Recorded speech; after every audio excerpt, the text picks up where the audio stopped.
বরবটি ভাজা তো খেয়েছেন, কিন্তু বরবটির সাথে অল্প একটু মুগ ডাল দিয়ে এত সুন্দর নিরামিষ একটি রেসিপি তৈরি করা যায়, দেখলেই আপনাদের বানাতে ইচ্ছে হবে। একদমই নতুন ধরনের একটি রেসিপি। আর রেসিপিটি শেষ পর্যন্ত দেখার অনুরোধ রইল আপনাদের সবার কাছে। আশা করছি রেসিপিটি ভালো লাগবে। শুরু করছি তাহলে আমার আজকের রেসিপি।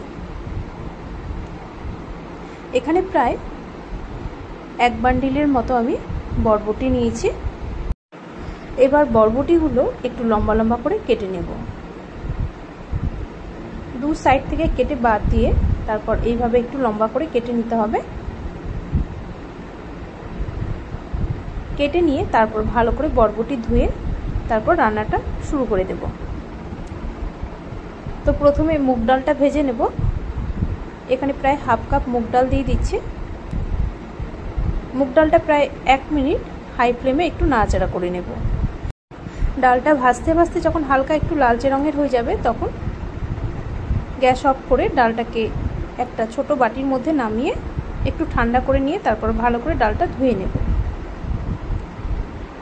ডালটা আমি প্রেসার কুকারে হালকা একটু সেদ্ধ করে নেব। খুব বেশি কিন্তু ডালটা গলাবো না, হালকা একটু গোটা ভাব থাকবে।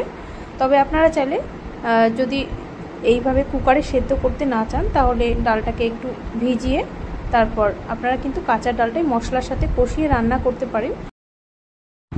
ডাল ভালো করে ধুয়ে নিয়ে কুকারে দিয়ে দিলাম। এবার কুকারে প্রায় হাফ গ্লাস জল দিয়ে দিলাম।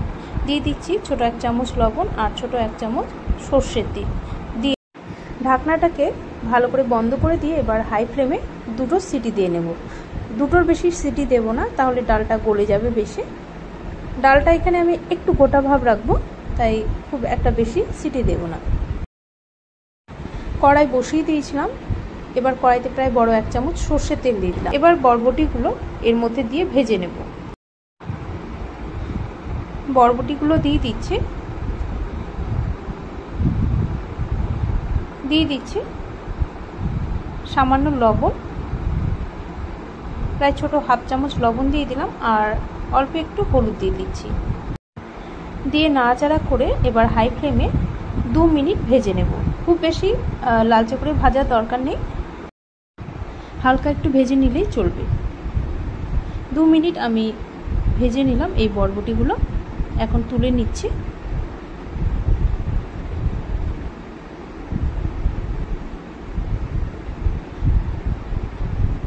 বরবটিগুলো তুলে নিয়ে এবার কড়াইতে আরও একটু তেল দিয়ে দিচ্ছি। এখানে প্রায় বড় 2 চামচ সর্ষের তেল দিয়ে দিলাম। তেল গরম হলে এবার এর মধ্যে একটা বড় সাইজের আলু একটু লম্বা করে কেটে নিয়েছিলাম, সামান্য লবণ আর হলুদ দিয়ে আলু একটু ভেজে নেব। 2 থেকে 3 মিনিট সময় নিয়ে আলুটা একটু ভেজে নেব। তো নাড়াচাড়া করে একটু ঢাকা দিয়ে রাখছি। প্রায় 1 মিনিটের মতো লো ফ্লেমে ঢাকা দিয়ে রাখছি। ততক্ষণ ডালটাও এদিকে দেখে নিচ্ছি ডালটা সেদ্ধ হয়েছে কিনা।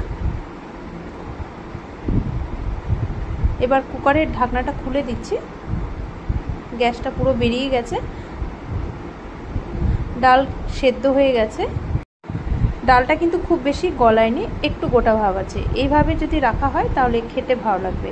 চাইলে আপনারা ডালটা ভালো মতো ভিজিয়ে মশলার সাথে কষিয়েও রান্নাটা করে নিতে পারেন, তবে সেক্ষেত্রে আমার মনে হয় ডালটা একটু সেদ্ধটা কম হয়, তাই এইভাবেই আমি কুকারে সেদ্ধ করে নিলাম। আর এদিকে দেখুন একটু ঢাকা দিয়ে রেখেছিলাম আলুও কিন্তু ভাজা হয়ে গেছে। আলু তুলে নিচ্ছি।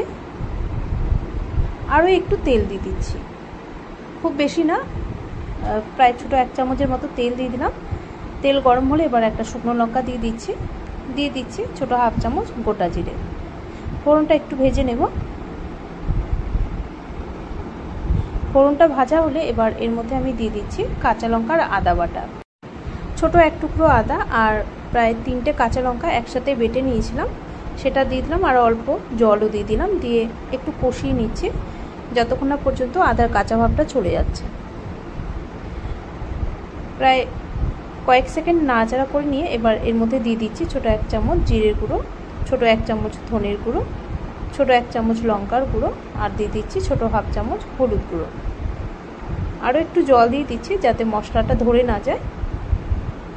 এবার মশলাটা আরও কয়েক সেকেন্ড একটু নাড়াচাড়া করে নিয়ে এবার এর মধ্যে সেদ্ধ করা ডালটা দিয়ে দিচ্ছি। সেদ্ধ করা মুগ ডাল দিয়ে এবার ডালটা একটু মশলার সাথে কষিয়ে নিচ্ছি। যদি আপনারা ডালটা সেদ্ধ না করতে চান তাহলে কিন্তু এইভাবে মশলার সাথে ভেজানো কাঁচা ডালটা দিয়ে একটু কষিয়ে রান্নাটা করে নিতে পারেন। সেক্ষেত্রে রান্নাটা হতে একটু সময় লাগবে, কারণ ডালটা সেদ্ধ হতে হবে। প্রায় 1 মিনিট মশলার সাথে ডালটা নাড়াচাড়া করে এবার ভেজে নেওয়া বরবটি আর আলু দিয়ে আবারও মশলা আর ডালের সাথে একটু কষিয়ে নিচ্ছি। এবার একটু কষিয়ে নিয়ে এর মধ্যে এবার জল দিয়ে দেব। লবণ কিন্তু আমি ডালে সেদ্ধ করার সময় অল্প দিয়েছিলাম, তাই এই সময় লবণটা বুঝে দিতে হবে। এখানে প্রায় আমি ছোট 1/2 চামচ লবণ দিয়ে দিচ্ছি। লবণ দিয়ে নাড়াচাড়া করে এবার জলটা দিয়ে দেব। কুকারে আমি অল্প জল বসিয়ে দিয়েছিলাম গরম হতে, প্রায় 1 গ্লাস জল বসিয়ে দিয়েছিলাম গরম হতে, সেই জলটাই দিয়ে দিচ্ছি এর মধ্যে। গরম জল দিয়ে ভালো করে এবার নাড়াচাড়া করে এটাকে ফুটতে দেব। গ্যাসের ফ্লেমটা এই সময় হাইতেই রেখেছি। ভালো মতো যখন ফুটে যাবে তারপর গ্যাসের ফ্লেমটা লো টু মিডিয়ামে রেখে ঢাকা দিয়ে রান্নাটা করে নেব। এতে করে বরবটি আর আলু সেদ্ধ হয়ে যাবে। প্রায় 5 থেকে 6 মিনিট ঢাকা দিয়ে রান্নাটা করে নিয়েছিলাম। এখন ঢাকনা খুলে দেখে নিচ্ছি।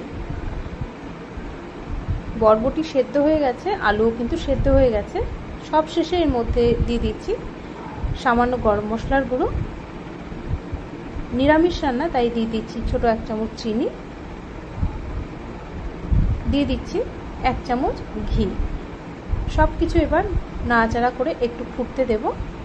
1 মিনিটের মতো একটু ফুটিয়ে নিয়ে গ্যাস অফ করে দেব।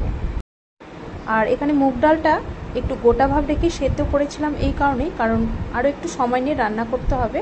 আর যদি বেশি প্রথম দিকে সেদ্ধ করা হয় তাহলে কিন্তু পুরো ঘেটে যাবে, খেতে ভালো লাগবে না। একটু গোটা ভাব থাকবে, মুখে পড়বে, সেটা কিন্তু খেতে বেশি ভালো লাগে। তো এইভাবেই নাড়াচাড়া করে গ্যাস অফ করে রেখে দিলাম। তো তৈরি হয়ে গেল আমাদের দারুণ স্বাদের এই নিরামিষ বরবটি আলুর তরকারি। এটা কিন্তু ভাত, রুটি, পরোটা সব কিছুর সাথেই খেতে ভালো লাগে। একদমই নতুনত্ব একটি রেসিপি। আশা করছি আপনাদের এই রেসিপিটি দেখে ভালো লেগেছে। আর যদি ভালো লেগে থাকে আপনারাও এভাবে একবার বানিয়ে দেখতে পারেন।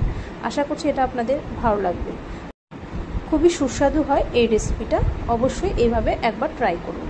আর আমার আজকের রেসিপি দেখে যদি ভালো লেগে থাকে প্লিজ লাইক ও শেয়ার করে দেবেন। আর যারা নতুন দেখছেন আজকের এই ভিডিও তারা প্লিজ চ্যানেলটিকে সাবস্ক্রাইব করে রাখবেন আমার নতুন নতুন ভিডিও আপডেট পাওয়ার জন্য। আজ এই পর্যন্তই। আপনাদের সাথে আবারও দেখা হচ্ছে নেক্সট একটা ভিডিওতে। আপনারা ভালো থাকবেন সবাই। ধন্যবাদ।